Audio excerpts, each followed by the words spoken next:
Psalm chapter 16 verse 11. You make known to me the path of life. In your presence there's fullness of joy. At your right hand are pleasures forevermore. This small verse comes with big promises, 3 of them to be precise. Let me try and break it down for us.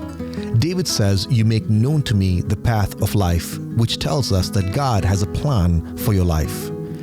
God's design can be seen in all of God's creation, in the planetary systems, in the leaves of the trees, the snowflakes that fall.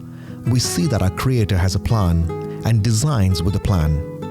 Nature, no matter how beautiful, it's subject under its Creator's plan.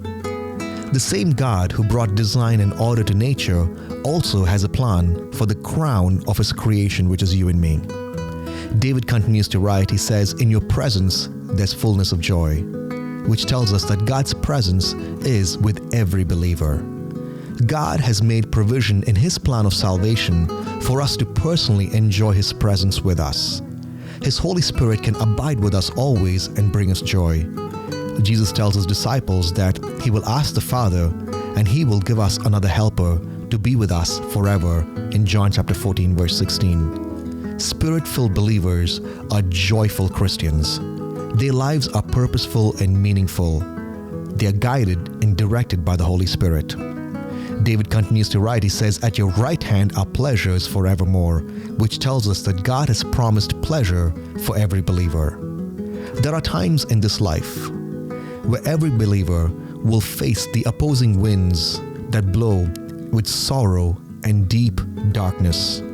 But God's plan for His people includes pleasures forevermore. Because there's coming a time when there'll be no more sin, no more sorrow, and no more suffering in His presence. Jesus, before He ascends into heaven, He tells His disciples that He goes to prepare a place for us. And where He is, we will be also. So let's press into His plan and let's find our pleasure in His presence. And then, with hope, let's look forward to the promise of eternity by His side.